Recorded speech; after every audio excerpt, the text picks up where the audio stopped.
life, every day.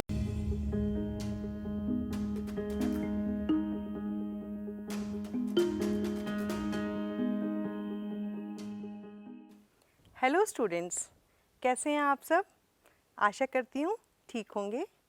तो चलिए अपना हम आज का पाठ शुरू करते हैं। कक्षा 10वीं का वास्तविक संख्याएं। इस पाठ में हम चर्चा करेंगे इन टॉपिक्स के ऊपर। पहला है यूक्लिड विभाजन प्रमेयिका, दूसरा अंकगणित की आधारभूत प्रमेय, तीसरा अपरिमेय संख्याओं का पुनर्भ्रमण, चौथा परिमेय संख्याओं और उनके दशमलव प्रसारों का पुनर्भ्रमण। चलो यूक्लिड विभाजन प्रमेयिका पढ़ने से पहले हम देखते हैं कि वास्तविक संख्याएं क्या होती हैं। आपको याद होगा जब आपने गणित पढ़ना शुरू किया था, आपने गिनती सीखनी शुरू की थी 1, 2, 3, 4। इन संख्याओं को हम क्या नाम देते हैं? नेचुरल नंबर्स, प्राकृत संख्याएं। जब उसमें शून्य जुड़ गया तो क्या बन गई? पूर्ण संख्याएं, जिनको हम कहते हैं होल नंबर्स।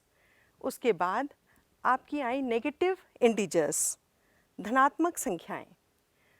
उसके पश्चात -1/3, 1/2, 2/25 जैसी संख्याएं आईं और इनको हम कहते हैं परिमेय संख्याएं। और उसके बाद आपने देखा √2, √3, e, पाई जैसी संख्याएं जिनको हम p/q फॉर्म में नहीं लिख सकते, उनको हम कहते हैं अपरिमेय संख्याएं। तो हम देखेंगे कि परिमेय संख्याएं और अपरिमेय संख्याएं दोनों मिलकर क्या बनाती हैं? वास्तविक संख्याएं। तो चलिए अब देखते हैं यूक्लिड जी ने, जो हमारे मैथमेटिशियन रहे हैं और उनको फादर ऑफ ज्योमेट्री भी कहा जाता है, उन्होंने बहुत ही प्यारी हमें एक एल्गोरिथम दी है, यूक्लिड विभाजन प्रमेयिका। दो धनात्मक पूर्णांक a और b दिए रहने पर ऐसी अद्वितीय पूर्ण संख्याएं q और r विद्यमान हैं कि a बराबर है bq + r, जहाँ 0 ≤ r b है। अब प्रमेयिका क्या है? प्रमेयिका किसे कहते हैं? प्रमेयिका एक सिद्ध किया हुआ कथन होता है और इसे एक अन्य कथन को सिद्ध करने में प्रयोग करते हैं। एल्गोरिथम किसे कहते हैं? एल्गोरिथम सुपरिभाषित चरणों की एक श्रृंखला होती है जो एक विशेष प्रकार की समस्या का हल करने की एक प्रक्रिया या विधि प्रदान करती है। तो बच्चों देखते हैं हम यूक्लिड विभाजन एल्गोरिथम क्या कहता है। दो धनात्मक पूर्णांकों, मान लीजिए c और d, c ग्रेटर है d के, का HCF ज्ञात करने के लिए नीचे दिए गए चरणों का अनुसरण कीजिए। चरण पहला, c और d के लिए यूक्लिड विभाजन प्रमेयिका का प्रयोग कीजिए। इसलिए हम ऐसे q और r ज्ञात करते हैं कि c बराबर है dq + r, जहाँ 0 ≤ r d हो। चरण 2, यदि r बराबर है 0 तो d पूर्णांकों c और d का HCF है। यदि r बराबर नहीं है 0 के तो d और r के लिए यूक्लिड विभाजन प्रमेयिका का प्रयोग कीजिए। चरण 3, इस प्रक्रिया को तब तक जारी रखिए जब तक शेषफल 0 ना प्राप्त हो जाए। इसी स्थिति में प्राप्त भाजक ही वचित HCF है। यह एल्गोरिथम इसलिए प्रभावशाली है क्योंकि HCF c और d बराबर है HCF d और r होता है, जहाँ संकेत HCF c, d का अर्थ है c और d का HCF। अब हम प्रश्नावली 1.1 देखते हैं। इसमें हम देखेंगे कि यूक्लिड विभाजन एल्गोरिथम को हम कैसे प्रयोग करके HCF निकाल सकते हैं। यूक्लिड विभाजन एल्गोरिथम के प्रयोग से HCF ज्ञात कीजिए। 135 और 225। इसमें हमें देखना है कौन सी संख्या बड़ी है। 225 बड़ी है 135 से। अब यूक्लिड विभाजन एल्गोरिथम से हम 135 से 225 को डिवाइड करेंगे। आप देखेंगे कि ये 135 हमें क्या आया 90। 90 जो शून्य के बराबर नहीं है, इसको हम लिख सकते हैं 225 बराबर है 135 गुना 1 प्लस 90। 90 शून्य के बराबर नहीं है, इसलिए हम यूक्लिड विभाजन एल्गोरिथम को दोबारा लगाएंगे। अब हम 135 को भाग करेंगे 90 से, तो हमें मिलेगा 45। शेषफल 45 भी शून्य के बराबर नहीं है, आप देख रहे हैं।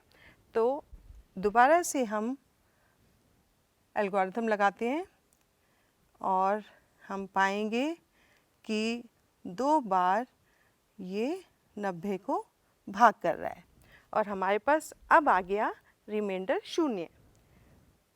आप देखो 90 इज इक्वल टू 45 गुना 2 प्लस शून्य। शून्य के आते ही हमारा लास्ट डिवाइज़र क्या बन जाता है HCF। तो HCF 225 और 135 का होगा 45। चलिए अब अगला प्रश्न करते हैं। 196 और 38,220। इसमें बड़ी संख्या ये है, छोटी संख्या क्या थी 196। इससे हम डिवाइड करते हैं।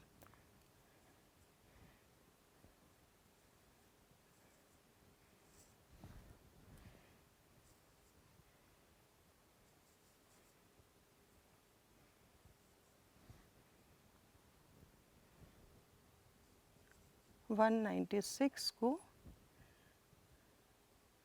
9 टाइम्स करके देखते हैं।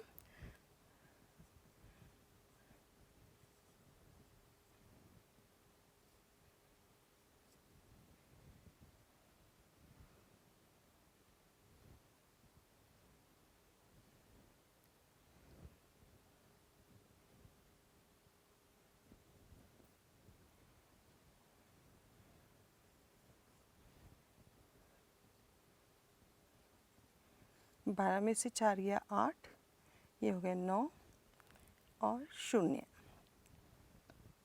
अब 196 को हम 5 से गुना करते हैं। हाँ, अब हमारा आप देखिए क्या आ गया शेषफल 0। इसमें आप पाएंगे कि शून्य पहली बार में 0 आ गया, रिमाइंडर पहली बार में 0 आ गया, तो हम इसको लिख पाएंगे 38220 is equal to 196 into 195 plus 0। Remainder 0 आते ही आखिरी जो डिवाइज़र होता है वो क्या हो जाता है HCF। तो हमारा HCF 196 और 38220 का क्या हो जाएगा 196। समझ में आ गया? ऐसे ही हम दूसरा कर लेते हैं।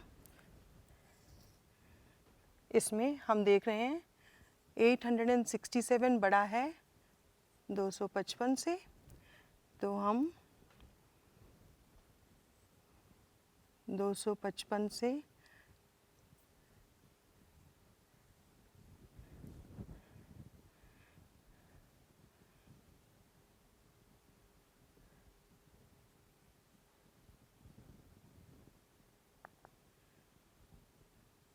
तीन बार करने से हमें मिलेगा, अब क्योंकि शून्य नहीं आया तो हम अपनी प्रक्रिया जारी रखेंगे और इसको हम देखेंगे कि ये हमें अब भी हमें शून्य नहीं मिल रहा। इसको हम दोबारा से, ये हमें आ जाएगा 2। तो हम इसको कैसे लिख पाएंगे? 867 is equal to 255 into 3 plus remainder क्या था? 102। अब क्योंकि शून्य नहीं था इसलिए हमने प्रक्रिया दोबारा की और 255 को हमने किससे डिवाइड किया? 102 से गुना 2 प्लस शेषफल आया 51। दोबारा से हमने इसको 102 को डिवाइड किया, हमने पाया कि 2 बार में भाग हो गया और शून्य हमारा रिमाइंडर आ गया। अब हमारा लास्ट डिवाइज़र क्या है यहाँ पे? 51। तो हमारा HCF 867 और 255 का क्या हो गया? 51। ये हमारा आंसर हो गया। तो आपने देखा यूक्लिड विभाजन एल्गोरिथम इस्तेमाल करके हमने HCF कैसे निकाला। समझ में आ गया आपको? चलिए अब दूसरा प्रश्न करते हैं। दर्शाइए कि कोई भी धनात्मक विषम पूर्णांक 6q + 1 या 6q + 3 या 6q + 5 के रूप का होता है जहाँ q कोई पूर्णांक है। हमें दर्शाना है a = 6q + 1 या 6q + 3 या 6q + 5। माना कि a कोई धनात्मक विषम पूर्णांक है जहाँ b = 6 होगा। जब तक 6 से a को विभाजित करते हैं तो शेषफल हमारा क्या आता है? शेषफल आता है 0, 1, 2, 3, 4 और 5। यही मिल सकता है जहाँ 0 ≤ r b। इसका मतलब क्या क्या पॉसिबिलिटीज़ है हमारे पास? a = 6q + 0, a = 6q + 1, a = 6q + 2, a = 6q + 3, a = 6q + 4 या a = 6q + 5।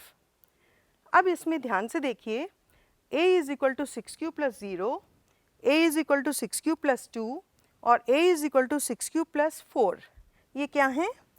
ये सब इवन हैं, इसलिए हम इनको रिजेक्ट कर देते हैं। तो हमारे पास क्या संभावनाएं बची? हमारे पास यूक्लिड विभाजन एल्गोरिथम के प्रयोग से हमने पाया कि हमारे पास क्या क्या संभावनाएं हैं? 6q + 1, 6q + 3 या 6q + 5। समझ में आ गया? चलिए अब अगला प्रश्न करते हैं। किसी परेड में 616 सदस्यों वाली एक सेना आर्मी के टुकड़ी को 32 सदस्यों वाले एक आर्मी बैंड के पीछे मार्च करना है। दोनों समूहों को समान संख्या वाले स्तंभों में मार्च करना है। उन स्तंभों की अधिकतम संख्या क्या है जिसमें वे मार्च कर सकते हैं? तो स्तंभों की अधिकतम संख्या का मतलब क्या हुआ? हमें HCF निकालना है 616 और 32 का। इसमें आप देखोगे कौन सी बड़ी संख्या है? 616। तो हम उसको 32 से भाग कर देंगे। हम भाग करने पे पाएंगे कि 616 को लिख सकते हैं हम 32 × 19 + 8। इसमें क्योंकि हमारा पास शून्य नहीं आया यहाँ पर, इसलिए हमने दोबारा एल्गोरिथम लगाई और 32 को हमने कैसे लिखा? 8 × 4 + 0। इसमें आखिरी डिवाइज़र क्या हो गया हमारा? 8। इसलिए HCF हमारा हो गया 8 और स्तंभों की अधिकतम संख्या भी होगी 8। अगला प्रश्न करते हैं। यूक्लिड विभाजन प्रमेयिका का प्रयोग करके दर्शाइए कि किसी धनात्मक पूर्णांक का वर्ग किसी पूर्णांक m के लिए 3m या 3m + 1 के रूप का होता है। माना कि a कोई धनात्मक पूर्णांक है जहाँ पर b = 3 और r = 0, 1, 2, क्योंकि 0 less than equal to r less than 3, तब हमारे पास क्या संभावनाएं होती हैं? a बराबर है 3q प्लस r के तहत a बराबर है 3q प्लस 0, a बराबर है 3q प्लस 1 और a बराबर है 3q प्लस 2। ये हमारे पास 3 पॉसिबिलिटीज़ हैं।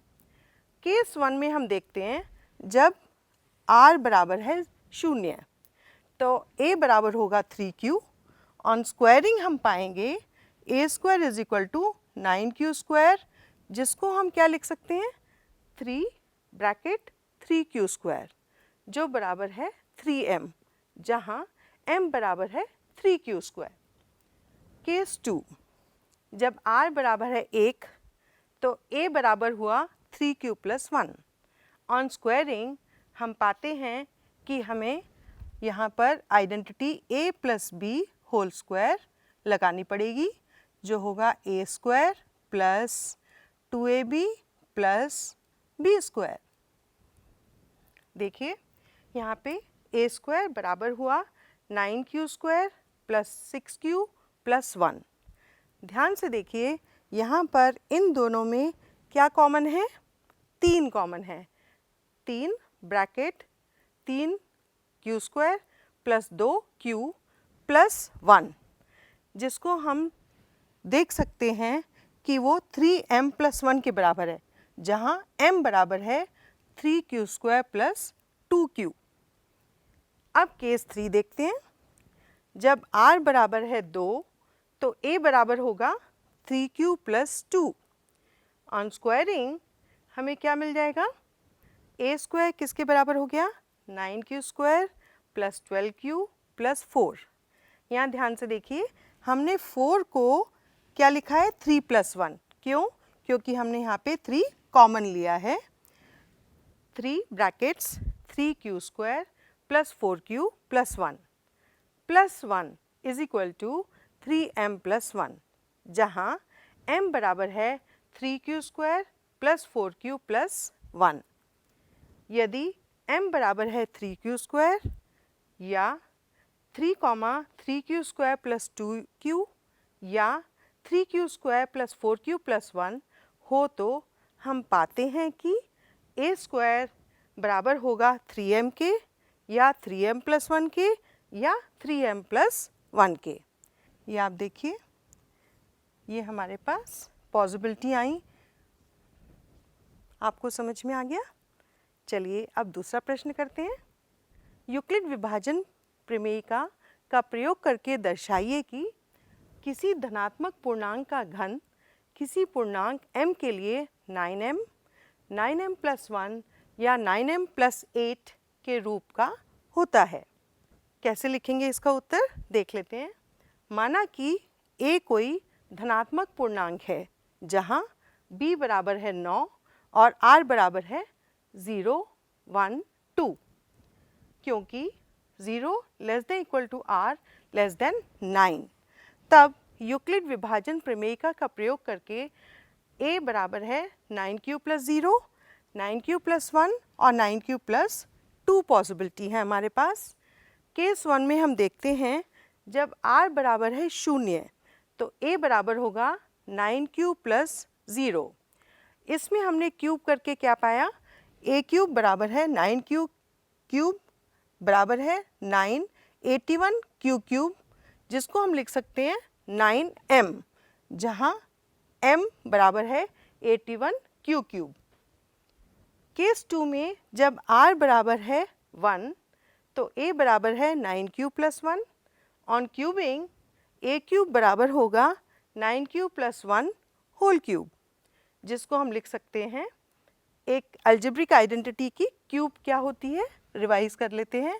a plus b whole cube बराबर है a cube plus b cube plus 3a square b plus 3ab square. इसको हमने यूज़ किया और हमने इसको एक्सपैंड किया करके आया। a cube is equal to 9q plus 1 whole cube को 9 bracket 81 q cube plus 27 q square plus 3q plus 1, जिसको हम लिख सकते हैं 9m प्लस 1 के बराबर, जहाँ m बराबर है 81 q cube plus 27 q square plus 3q। Case 3 में जब r बराबर है 2 तो a बराबर है 9q plus 2। On cubing a cube बराबर होगा 9q प्लस 2 का होल क्यूब बराबर है 9 bracket 81 q cube plus 54 Q square plus 12q bracket close plus 8, जिसको हम 9m प्लस 8 लिख सकते हैं, जहाँ m बराबर है 81 q cube plus 54 Q square plus 12q। अतः किसी धनात्मक पूर्णांक का घन 9m प्लस 1 या 9m प्लस 8 के रूप का होता है। अब समय है गृह कार्य का, तो ले लीजिए कुछ प्रश्न अभ्यास कार्य के लिए। पहला प्रश्न, 960 और 432 का HCF यूक्लिड विभाजन एल्गोरिथम का प्रयोग करके ज्ञात कीजिए। दूसरा प्रश्न, दर्शाइए कि एक धनात्मक विषम पूर्णांक 4q प्लस 1 या 4q प्लस 3 के रूप का होता है, जहाँ q एक पूर्णांक है। प्रश्न 3, दर्शाइए कि प्रत्येक धनात्मक सम पूर्णांक 2q के रूप का होता है तथा प्रत्येक धनात्मक विषम पूर्णांक 2q प्लस 1 के रूप का होता है, जहाँ q कोई पूर्णांक है। तो बच्चों, आज आपने सीखा कि हम यूक्लिड विभाजन एल्गोरिथम को कैसे इस्तेमाल कर सकते हैं और HCF निकाल सकते हैं। आप इन प्रश्नों को हल करिए और मुझे विश्वास है कि आप कर पाएंगे। मिलते हैं अगले एपिसोड में, जिसमें हम अंकगणित आधारभूत प्रमेय के बारे में चर्चा करेंगे। धन्यवाद।